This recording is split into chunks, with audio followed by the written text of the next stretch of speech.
I want to dispel the popular belief that the customer is always right. The belief and attitude was pioneered by Harry Gordon Selfridge of the famous department store in the UK, Selfridges. The belief has also been shared by other famous entrepreneurs over the last 100 years or so. Notably, Caesar Ritz of the Ritz-Carlton Hotels. He believed that the customer was never wrong, and if they ever had a meal or wine that they didn't like, that it was to be replaced immediately without question. And that belief and philosophy certainly has been behind the success of the Ritz-Carlton hotel chain. The attitude certainly has utility, especially when the ball has been dropped, an expectation hasn't been met, a promise hasn't been filled, or when there has been a series of unprofessional acts inside a business or the utilization of a product or service. In that scenario, the customer has every right to complain and to control the frame. Having helped build many successful businesses, what I know to be true is that the belief that the customer is always right simply cannot be applied to every angle of the customer journey.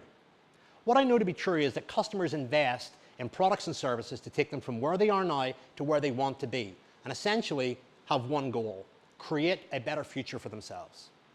Entrepreneurs love solving problems, making the world a better place, and want to become the respected authority for solving problems with a particular market or niche.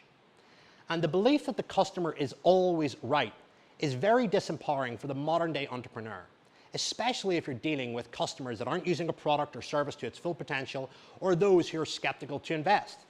And that's why I want to present the logic that the customer is nearly always wrong.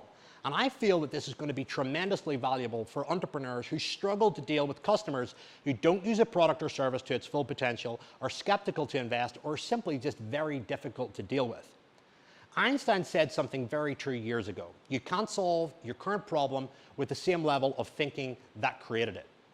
Essentially, if your customers knew how to solve their problem, they would have done it already. And if you truly want to be a problem solver and you want your product or service to change the lives of people all around the world, you need to be objectively disruptive. Objective in the sense that you use truth to solve a problem and you stay strictly focused on the facts, and you don't get distorted by the emotions and biases that often skew problem solving.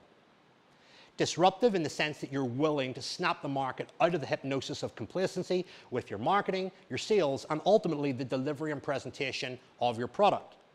There are three important principles that I want to share with you to become objectively disruptive. First things first, you are the expert. There's a very good chance if you've built a product or built a service that you once lived with the problem that you now solve. And safe to say you have spent thousands of hours researching, studying, attempting to solve the problem to come out with what you have right now, your product, your service. You have a deep understanding of what the market truly feels like, and as a result of it have the conviction to know that you know the way out, you know how to solve the problem, and as a result of that you address the uncertainty in the market or your customers with the certainty in yourself and the product or service that you created. Secondly, go hard on the problem, not on the market. It's important to have empathy for where the market are at and understand their emotions, but you need to tell them what they need to hear, not what they want to hear. And that quite often involves getting them outside of their comfort zone. Having worked with many successful entrepreneurs, I can tell you that their best customers are willing to be wrong and willing to be steered in the right direction and be self-corrected whenever it comes to solving their problems, especially when it has got their best interests of building a better future at heart. Third, don't believe your own hype. Just like customers can believe their hype that they are always right, as a business owner, it's easy to get biased and also lose sight of the main problems in your business. Look at the feedback that you're getting from customers. Where are they getting stuck? Where are they getting confused?